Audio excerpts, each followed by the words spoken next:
Welcome to the Evolution Partners podcast, where I talk with the world's leading thinkers, planners, and doers who are helping to build great companies in their own way. We learn how the work they're doing is creating an impact and get to know a little bit more about them and what makes them tick. This episode is brought to you by Evolution Partners, where we help leaders to confidently build enduring great companies using our proven, structured, strategic planning process that ensures you build and execute the right plan. Check us out at evolutionpartners.com.au. Also, you can check out our books, Made to Thrive, outlining how to be a great CEO, as well as Onboarded, which is about making your new hires more effective faster. Today's guest is Andrew Griffiths, Australia's #1 small business author, a global speaker, and a man on a mission to help entrepreneurs build businesses of substance, not stress. He's written 14 best-selling books, including Someone Has to Be the Most Expensive, Why Not You?, which is a challenge to business owners stuck in a race to the bottom. Andrew believes the real product we sell is confidence, and that charging more starts with valuing yourself more. He's delivered over 1,000 presentations in 25 countries, mentored thousands of entrepreneurs, and worked with business owners from solopreneurs to CEOs of mid-sized companies, helping them reposition their brand, pricing, and mindset to create lasting impact. Andrew, welcome to the podcast. Thank you, Brad. Lovely to be here. It's quite a list of achievements that you've got there. It's makes me feel old, you know. Well, you're in good company in that sense. So tell us about your journey, perhaps, to kick us off. I mean, every one of those achievements must have taken time and effort, and it's an accumulation over time. Tell us, where did you start off? How did you get to be in this position? It's never what we expect, really. And it's funny, I grew up in Perth, actually. Good city. It's a good city. North Perth doesn't get any more Perth than that. And so I was an orphan, and that was my kind of childhood. My sister and I, our parents had abandoned us, and we ended up kind of growing up in a fairly strange situation and living in and out of state care and all the rest of that. That was the upbringing. I didn't really have an entrepreneurial bone in my body, so I never really quite know where that came from. I bought my fast forward of diverting away from the typical things that you tend to get caught on with that kind of life's upbringing. I bought a business when I was 17, going on 18. I bought a dive shop in Sydney, of all places. And I was a diver, and I was getting my qualifications, and I'd become a commercial diver and a dive instructor and so forth. But I bought a business, and I had no idea what the hell I was doing. And of course, like most people in business, you just kind of strap yourself in and hang on. And I made a ton of mistakes and got everything wrong until I figured out that I had to do things differently and started to get it right. And that led on to a range of other things. And actually, that's where the idea for that book, Someone's Got to Be the Most Expensive, started. Because for me, it was all about being cheap, and it was all about price. And yes, we'll touch on that, I'm sure, as we move through. But I did other things. I worked in exploration. I did commercial diving all over the place as well, recovering boats and doing things like that. Ran a dive shop in Papua New Guinea for a while. Then I was putting pontoons in on the Great Barrier Reef, and I got decompression sickness, and I couldn't dive anymore. And I was working for a large Japanese shipping company, and they said, "Hey, you got a big mouth. We'll put you into sales and marketing." And after a little bit of resistance, I went into sales and marketing, and then I became their international sales manager and started traveling the world in the sales role for them, and did that for a few years. Amazing experience, amazing company, NYK Shipping, one of the biggest shipping companies in the world. And then I started my own little marketing company. And at this stage, I was living in Cairns still. Anyhow, after, working in doing that business, I just started to realise that more and more I'm just encountering the same issues and the same challenges with business owners all the time. Big and small business owners, it didn't really matter. And so I wrote a book, 101 Ways to Market Your Business, which is really a book that should have said 101 Ways to Get More Money into Your Business, because they didn't care about marketing. They had an association that marketing equals money. Yeah. And so I was lucky. I got that book. I sent it to a friend of a friend who worked at a publishing company. I managed to get a publishing contract. And I remember that I got the phone call because everyone said, it's really hard to get a publishing contract. I was very lucky. But I got a phone call from the editor at the publishing company who rang me when he received it. And his opening line was, Andrew, I've got your manuscript in front of me. It looks like it was written by a drunken, dyslexic, heroin-addicted chimpanzee. The best line I've ever heard in my life. And I need to write a book called that. And I said to him, well, I don't really know why we're talking, if it's that bad. And he said, yeah, your writing is terrible, but what you've got to say is fabulous. And we want to publish it. We can fix bad writing, but we can't create great content. And that was and I've used that line myself many, many times on people that I teach to write books. What a wonderful compliment. It is. Yeah, you're not trained as a writer, so you shouldn't do that. But what's behind there, the message, the meat, the content is valuable. Yeah, huge and wonderfully affirming as well. And they did. They taught me how to be a better writer as well. But as he said, the thing we never want to break from you is your ability to be able to, I'm a street smart marketer. I haven't got any qualifications. I learnt marketing, by doing marketing. And he said, that's what we want. We want advice. We don't want a university degree in marketing. We don't want our readers, your readers, don't want to know the 4, 5, 6 P's of marketing. They don't want this. They want to be able to actually do marketing and get more business. So I learned a lot, and I really knew my audience really, really well. I'd been a small business owner kind of most of my life. So, there were a lot of merits around that. And I wrote 11 books with them, wrote another book with Simon & Schuster, and I've written a couple more that I've self-published now. So it's been a big writing journey. It's primary. When people ask me what I do, I say I'm an author. That's my number one kind of form of occupation. That's just to remind me that I'm an author as well, because, sometimes it's easy to forget. Well, with 14 books under your name, I think you've earned that title. I want to just rewind back to something that you said there, which is street smart. Not university, but street smart. Now, today we live in a world of, dare I say it, artificial intelligence, where IQ has somewhat become commoditized. There is IQ everywhere, but what we don't have is agency. What we don't have is the street smarts necessarily. So it's almost like the value of IQ and the university kind of thinking style has maybe decreased a little bit or been commoditized, but the value of the street smart, that experience, has increased. Any reflections as I offer that comment?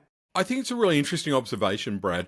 I've definitely noticed that as well in the last, for me, probably in the last 5, maybe a little bit longer years. I'm 59, so, a lot of experience, and I know that I'm engaged more and more as a speaker. And the line is often, Andrew, we want a bit of grey hair, we want a lot of real world experience, and we want a calm hand on the tiller. We want someone that can say, we've been through all of those. AI is one of those. We don't know what that looks like just yet. It's a great tool, but it's not the be all and end all. It's another thing. But people saying we want the humanism. We want to, get, more of that, that, as you say, the emotional intelligence brought back into the table, practical experience, the things that AI can't really, bring to the table as well. And I definitely notice it in my world that more and more that's what we want.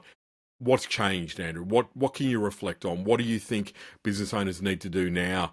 Should we just put all our money on AI and that's the answer for the future, or whatever it might be? And I there's this big push, and I think it's just beginning, and I love it, is to really embrace our human and get our human on, regardless of the business that you're in.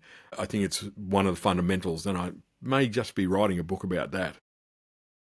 Yeah, it's a fascinating topic. No one has a crystal ball.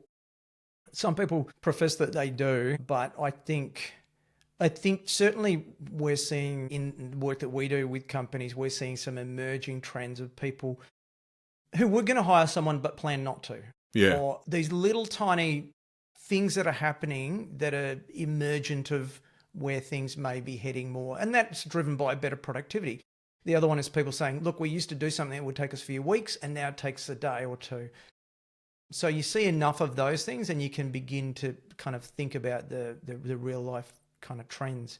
I think the only other thing I'd quickly offer there is that we see it as 2 distinct areas. It can be a tool or it can be a partner. So if you treat it as a tool, when a tool doesn't work, you're going to be saying this tool is not fit for purpose and you're going to put it to one side. But if you treat it as a partner or a co-worker that didn't do the job that you asked, you'd keep training it. And the latter is the way that we've got to go. But yeah. Well, and maybe I would add in there, I think there's a third kind of option there. And I believe that it can also become a crutch. And I see that with a lot of businesses. It's funny, I had an encounter with a client of mine. They engaged someone to do a workshop for them on a fairly specialist topic. And it was a big workshop. It was a significant investment for the company. And the person they engaged came across as an authority, expert, all the right gear. Everything was the collateral, the outline of the day, everything was great. But within 15 minutes, they started to realise that there were problems. The person couldn't answer any questions. All they could do was really recite, what information was in front of them. And it quickly became apparent that it was all done on ChatGPT. And that, it was a $50,000 workshop, let alone, 100 of your staff out of there. And they said the thing that the person I was talking to was saying that what we realised out of this, they had to cancel the workshop by 9:30. All right, 9:30. It was ridiculously obvious that this person had no idea. And they said what we've got to redo now is we've got to look at our due diligence on how we employ trainers, speakers, facilitators, coaches, etc. Because everyone can be made to look like they've got all the answers, and we don't find out until they're in front of our people. And it's like there's a lot of that. But as always, with anything, whether it be the internet, whether, as you say, great tool, wonderful thing. I mean, I use ChatGPT to help me do stuff. But I also realise that we have this great opportunity of now to differentiate. And because we've got this same happening, this homogenization of business. Every law firm gets AI now to do their articles. They all look the same.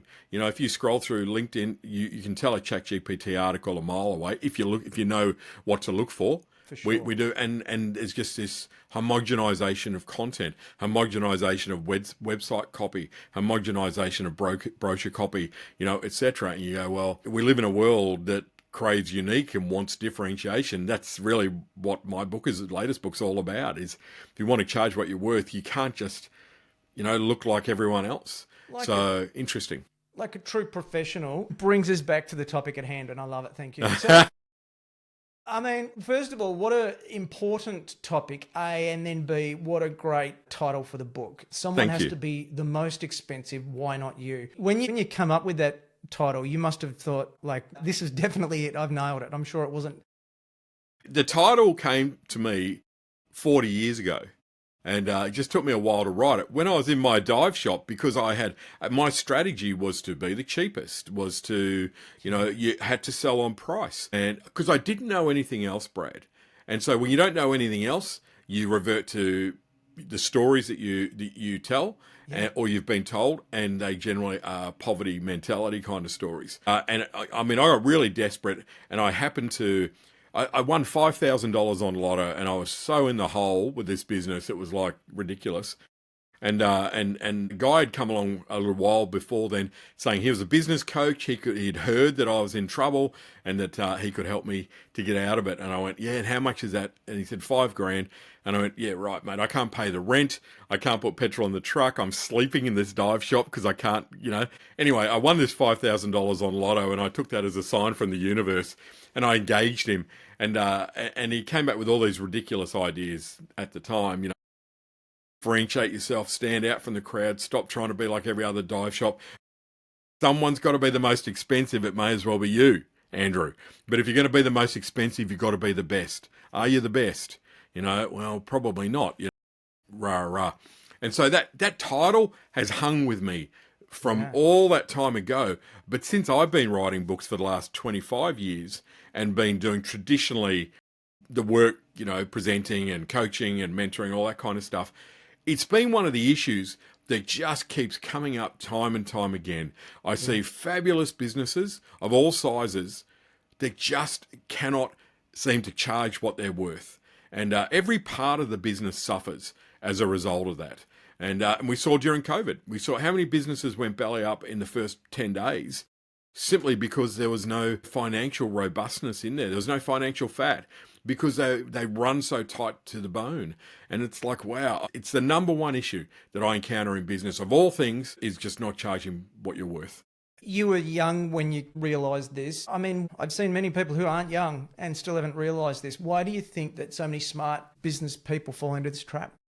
It's a great question, and I think there's a few reasons. I think mine was probably similar to many. I had a poverty mentality. I'd grown up in a broken kind of situation where, there wasn't a lot of value. You weren't really encouraged to go, hey, you can do it. It was a survival kind of world, and there was always a lack of. So I had a poverty mentality, and if you've got a poverty mentality, that tends to come out in your business as well. Secondly, the guy that I bought the business from, and, bought the business, it was 20 grand or something. Back in the 80s, you could walk into the bank, a 17-year-old kid, and walk out with a check for 20 grand. I think I was paying 24% interest or something ridiculous. And I just chuckle every time I hear people complaining about interest rates now. But Mac, the guy I bought the dive shop off, total povo mentality, and he reinforced my thinking. It's got to be cheap, diving's it's a luxury. People won't pay money for it unless it's cheap. So we sold cheap gear, we had cheap courses, we had cheap boats, we had cheap everything. Yeah. And then the third part, I think that so we learn it from others around us, and then the third part is quite often what the industry says. You've got to be price driven. You've got to be cheap, to be able to succeed in this game. And so if you've got one of those things, you're probably going to struggle with pricing. If you've got two, you're definitely going to struggle. And if you've got all three, you got a big hill to climb. Yeah, I love it. In the book, you say that you're not here to serve everyone, that you've got to narrow your customer base. So why is that so important and so hard for entrepreneurs to do you think? I think, again, it comes a bit into the poverty mentality or poverty mindset, is because we think, well, I don't want to alienate anyone because so who do I want as my customers? I want everyone. So the analogy I use is if when you're writing a book, as you know, Brad, you got to know who you're writing the book for. So when I'm writing a book, I have a photograph of my ideal reader who I know on the wall, and that's who I write my book to. But often I hear people say, I'll say, who you're writing your book? Well, I'm writing it for small business owners, for CEOs of Fortune 500 companies, Himalayan yak farmers, and salmon farmers in the Huon River in Tasmania. And you go, okay, so you're trying to target all of those. What happens is you end up targeting none, because you have to compromise your language and your message to all of them. The minute you start talking about, Himalayan yak farming, the CEO switches off, the small business owner switches off. We got no interest, or if you're talking small business stuff, the CEO's they've got EBITs, a board, 10,000 staff. Their issues are different to the guys trying to pay rent on Friday. And so the language alienates everyone. So the same thing kind of happens when we don't kind of narrow down who our market is, we get everyone. If you're price driven, it's even worse, because you get the people that have no loyalty. Their loyalty is to price, but it's not to you. So, the more cheap clients you attract, the more cheap clients you'll attract, because they'll tell their cheap friends to come and buy your product. And so this casting the net, as it would be, too wide really makes it hard to get clear messaging. It really makes it hard for us to identify and clarify the value we bring that's relevant to that kind of audience. It's like when you are the most expensive. That's the greatest compliment that someone can say is, look, Andrew's great to work with. He's bloody expensive, but he's the best. Yes. That's what I want people to say. That is the last bit, is the critical part. He's the most expensive, but he's the best. And we all know, and we all buy from businesses like that. We all go and buy from business. You go, it's expensive, but I wouldn't go anywhere else. And you've already said this before, but you've touched on a really good point, that you have to be the best. Yes. You can't be precisely and exactly and completely the same as everyone else and be the most expensive, perhaps. But if you can figure out how to do the other things that add the value, that's where you can command the price, right? Exactly. And that's why being the best covers a lot of ground. Yeah. When you think about it, and it covers things like value as well. We focus on values around the product or the service. But 9 times out of 10, the things that we're actually valued for as a business, more important than what we actually deliver. because the things we actually deliver, other people can probably deliver those as well. Other people can probably deliver them cheaper or very similar or, something along those lines. So it's the other things that we're valued for. Our trustworthiness. Do we do what we say we're going to do? Our creativity, our experience, our expertise, our energy. What do we like to deal with? Again, I look at those businesses, and we all know them, that we buy from, that are the most expensive, just in our day-to-day, let alone, at a higher level. They just seem to get it right every single time. I was laughing this morning. I just had 40 jars of honey delivered from a firm. We use a lot of honey. And again, Seemingly. ordered it yesterday. It's on the front doorstep this morning. Every single time they just deliver. And it's one email. They never get the order wrong. They never, it's nosebleed expensive. But is it the best honey? I'm not 100% sure, but that they are the best business. And I think that we again bring much of our mindset into the business and focus a lot on the product and service. And of course that's important. That's a given, but there's so many other ways that we can add, that we become of value. And the more valued you are, the more valuable you become to your customers. And that doesn't happen by accident. That's a conscious decision. And I've spent a lot of time in Japan, and I've seen that play out in Japan. Especially, it's one country in the world that really gets that. A, not being afraid to charge, and B, understanding a culture of being the best at what you do. One of my favourite movies is Jiro Loves Sushi. Yeah. You've obviously seen it, given your reaction. For the listeners, it's this little sushi shop inside a train station. Correct me where I'm wrong, please, Andrew. And this guy has a queue for years, a waiting list for years. He's won Michelin stars, and it's just his lifelong commitment and passion. And I remember there's an apprentice who's in like his 7th year, and he's still cooking rice. And he says, he says, well, hopefully one day they'll let me, cut some fish. But it's this pursuit of mastery, which is just so honourable. But it speaks to the 100 little things that many people might not be prepared to do, but you must do to be able to command the price. But within the book, you talk about confidence. So how does confidence play into that? Because you may have the poverty mindset. You may even understand that you've got to do the 100 little things in the way I just described it. But how does confidence play into that?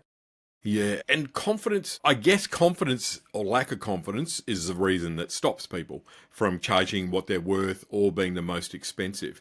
So clearly, confidence plays an enormous role. And I think we've also got to remember, a lot of time we're not just selling a product or a service, we're selling certainty. And people kind of like that. And this is also a bit of that piece where maybe we move from being a vendor to being a trusted advisor. Terms that we're all familiar with and we've all heard before. But I think there's that confidence. These businesses that you look at that are the most expensive, the one thing that they all have in common is confidence. And that might be if you've been to Melbourne and you've, wanted to buy a croissant from a place called Loon Croissants.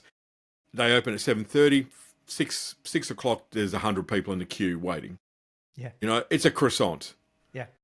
Like what is it? I've got a friend that makes beautiful timber products, and he sells walking sticks for $85,000 each.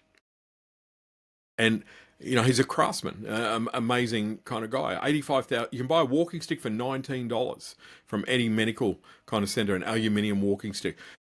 You go, well, how did they have the confidence? And I think it's something that for many of us doesn't come inherently. It's something we've got to work at.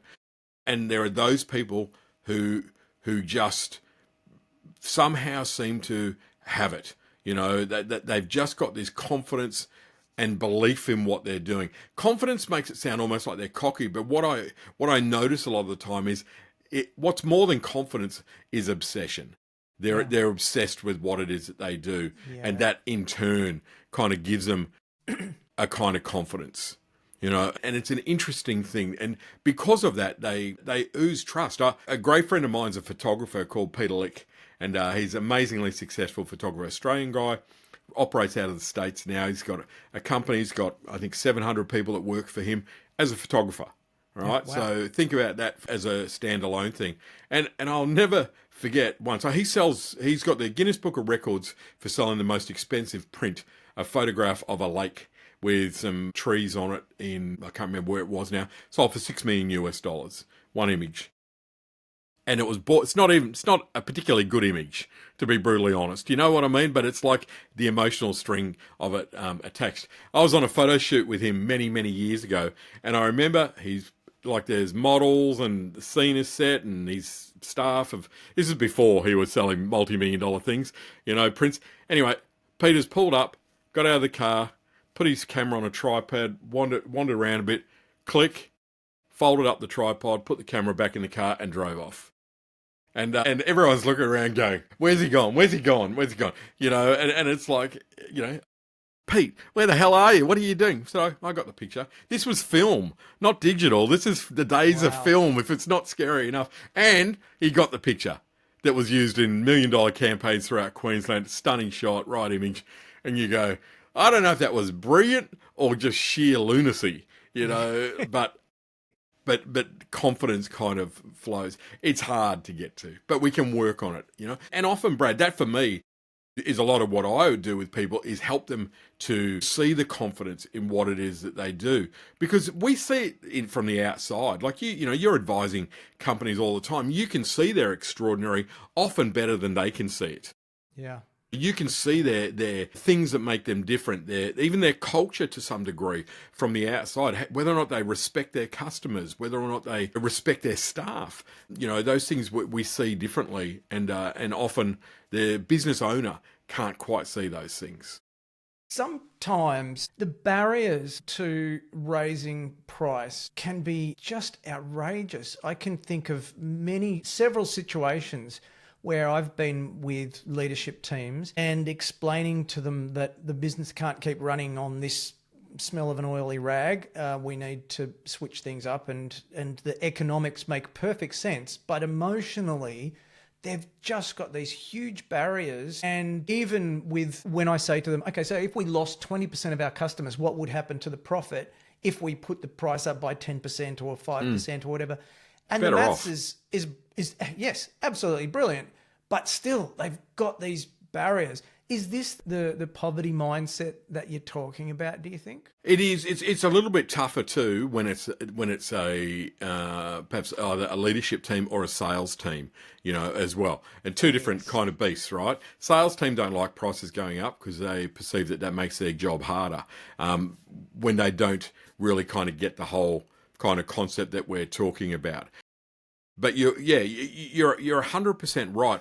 But what I find is everyone gets stuck on this, we're going to put our prices up, and that becomes the bone of contention. So when I'm trying to work with people like that, I've got to kind of move away from that, because it's all of the reasons why we're going to lose all of our customers, we're going to go broke. And your point there, you lose 20% of your clients, you lose the 20% that you need to lose, that are not profitable, that are a pain in the bum, that are just you shouldn't have, but you've either inherited or got or can't get rid of.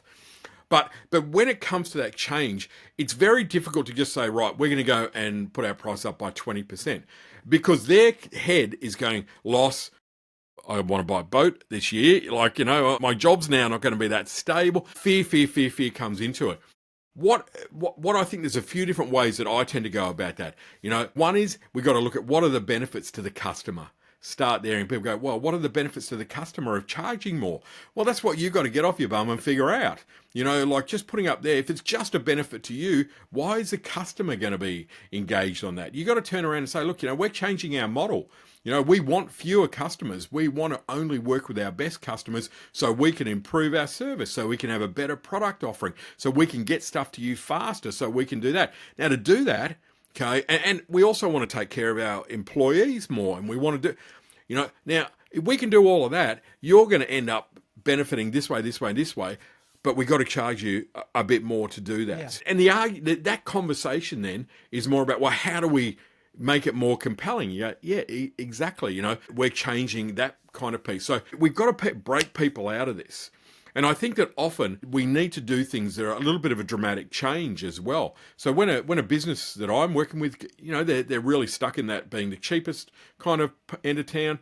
I said, look, you can't just double your prices tomorrow and still offer the same crappy service and the same crappy products and rah. That's how you go broke. Maybe you need to rebrand and reposition. Maybe you need to kind of come up with a whole new, approach to what it is you're doing. Maybe you need to be more open and honest and let people into your business more and trust in them saying, okay, you're letting me in. Well, let's build a better relationship. And this comes back to this concept of customer proximity. Bring your customers in tighter. All of these kind of things. Sorry, Brad, but I think we hit that near of 20% increase. And so once we look beyond that and we go, well, let's get a bit smarter, you go, wow, okay, now it's not as scary all of a sudden. Now we've got a plan. Now I'm starting to have some conversations with some clients that are going, that sounds like it's a pretty good idea. I think we'd like to be involved in that. The conversation shifts. Sales teams, you got to work a bit harder, but overall, same concept. Other thing I've seen anecdotally is, well, two things. First of all, anecdotally, is customers will complain. Customers complain about price. Now, that might be the 20% that we don't want, to your point, but they take feedback from one or two people who, let's be fair, might complain about everything everywhere they go. Probably as do. if it represents the entire customer base. And the second is they pay a lot of attention to the media, perhaps, or they get a large portion of their information from the legacy media. If the legacy media is banging a drum about inflation or cost of living, then they translate that into, well, that means that we need to basically break even as a business and suffer the consequences. I don't know if you've seen similar. Yeah, and I have. And I mean, last few years of speaking at conferences, I'm talking about someone's going to be the most expensive, it may as well be you, in the backdrop of the cost of living crisis. Yeah. And people are going, oh my God, is this, this feels so strange to be talking about this. Shouldn't we be saying someone has to be the cheapest? It may as well be you. And I go, this is an opportunity to change your business model. This is an opportunity to do what you do. Because if you actually become the most expensive, you navigate these ups and downs far less impacted. I mean, that's what I see. Those businesses that are more financially robust because they actually have a bigger profit margin and they're more stable, all the rest of it, are so rarely impacted on the ups and downs of this year's crisis. So, again, sorry, I'm not quite sure if I answered your question there, Brad, but that's, I do, again, I kind of look at this as a future-proofing strategy. For sure. That's how I position it. I talk about someone's got to be the most expensive, may as well be you, or at least charge what you're worth. It's a strategy to keep you in business for a longer time, because the minute times are tough, we panic. Reduce prices, go cheaper, move stuff. And you go, well, what you just got to do is you've got to build a different relationship with your clients. Love it. And we don't know how to do that sometimes. So you would have seen a few transformations with this mindset, with this book, with the teams that you work with. Beyond revenue, beyond profit, what other impacts have you seen with people adopting this type of philosophy?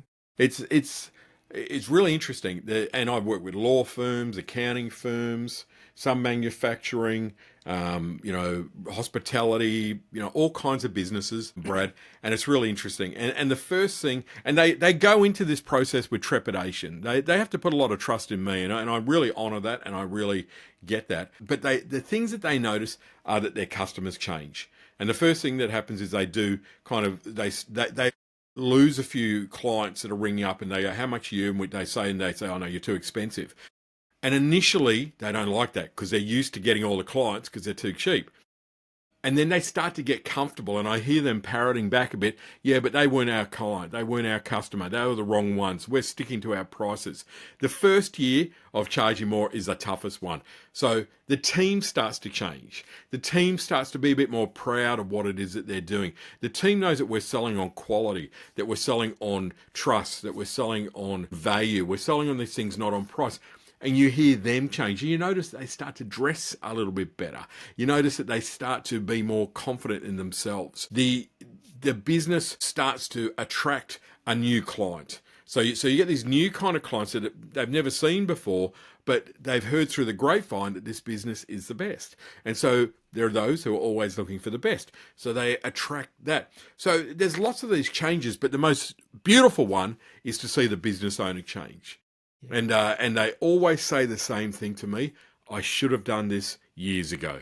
That's a line every single time I help them do this transformation. They say it every time because I give them the confidence that they didn't have, and they have to trust in me. And I get it's a big, big thing, but then it works. And all of a sudden they go, well, you know what? We've got 10% fewer clients, but our net profit's up by 23%. Like that's huge transformations in bottom line. Or we charge for this now, but we didn't charge for that. One law firm didn't charge for contract reviews, or something along those kind of lines. Increased their revenue by $300,000 with not an ounce of work. They just did it for free, but they explained to their clients that to do it properly, they need to spend time, They told a better story around it. No, not one extra cent in cost. That's huge to have an extra few $100,000 on your bottom line for a smallish business. And I've yet to meet a business that hasn't got a whole pile of money that is left behind because of things like that. I love it. So tell me, if you will, what does a better business look like for you? How would you describe a better business? So as in my business or a better business generally? No problem. I'll add a bit more context. So the book that I'm writing at the moment is entitled Bigger Isn't Better, Better is Better. So it speaks to, rather than having a bigger mindset, let's just go as big as we can. You can still grow, but what is a better business? How do you grow? You build a better business. It's it incorporates like the 100 little things that we spoke about before to a degree. So how would you, if you think about what a better business looks like, how would you define a better business? I would define a better business as one that is deeply connected and engaged to their customers. It is their number one priority. And their customers' proximity is that close. And their customers would fight to save that business if they needed them to. That to me is the definition. Doesn't matter again whether you're a law firm or a manufacturer. A company like that is the one. And again, I think that's the key. And another part I would add to that though is one that is built on, they've redefined success, the owners, on their terms. Not caught up in hustle mentality, not caught up in scale for the sake of scale. And this is happening now, Brad. It's very timely that you're writing this book because people are going, I don't want to build an empire. I don't want to do 100. I don't want to exit for $2 billion and lose my life along the way to try and be another Uber. If you do, great. That's awesome. But people say, you know what? I want to buy a property. I want to buy 40 cows. I want to make 1,000 rounds of camembert, sell them at the market, have a great life, and I want to make the best camembert in the world. We're redefining a lot of these things, and I think it's so timely to do that. And I'm seeing so many businesses now where you go, I just love hearing what it is that you're doing. The one thing they all have in common is a tightness with their customers. Their customer proximity, they are close. They don't put barriers between their customers. They are tight, and that's what future-proofs them. Well, I can tell you this much. It's 45,000 words of blood, sweat, and tears that have all been distilled down and used as ink to make the book from myself and everyone I've met. It's good on you, mate. I love it. Perfect timing. Thank you. What is a book that you would recommend for our audience? A book that I love as a marketing guy is, and I'm sure someone else has probably already recommended this, but I'll recommend two books. The first one's Building a Story Brand, Donald Miller. Don Miller, yep. Great book. The rest of his stuff, I could leave it. None of it really resonates with me. Just Building a Story Brand is a great book for people to really understand that, how to position your company and the customer and all the rest of it. And really, the book that I was given at 17 by a guy being subtle with me, the old Dale Carnegie, How to Win Friends and Influence People, is still the transformational book for me, and probably the book that had the most impact on me in my life, and it taught me to be a better human being. And yeah, I think it's a book that most people have read, I imagine, but maybe not now because it's written in 1939 or something ridiculous. Yeah, it's a great book. The timeless classics are so worth reading. There's Aren't so they? much value. So how can people learn more about you and your business? I'm easy. You'll find me. You can connect with me on LinkedIn. You can connect with, Facebook, andrewgriffiths.com. I'm very, very easy to find these days and to reach out to. Beautiful. What haven't we discussed that you wanted to cover off today? Mate, I think we've covered everything. It's been a great conversation, Brad, and very, very interesting at the level. A lot of time I'm I guess, talking more business-ish, small business-ish. Today it's good to be, mid kind of level organisations and even larger organisations, even though I use quite a few small business examples. But it was a great conversation, and these are always thought-provoking and affirming for me as well, just to see how it goes. Like I'm doing a corporate presentation in Melbourne next week to financial planners for hotels, and the topic is someone's got to be the most expensive, it may as well be you. So I'm kind of finding this concept really applies everywhere, except government. So yeah. We won't even go down that rabbit hole. Mate, don't sell any to the government. Just do us all a favour. Good on you, Brad. Thank you. Thank you so much for sharing your wisdom, Andrew. It's been a great conversation that I've thoroughly enjoyed. It's been a pleasure. Thank you. Thank you. Anytime, mate. Anytime. Well, I hope you enjoyed the episode as much as I did.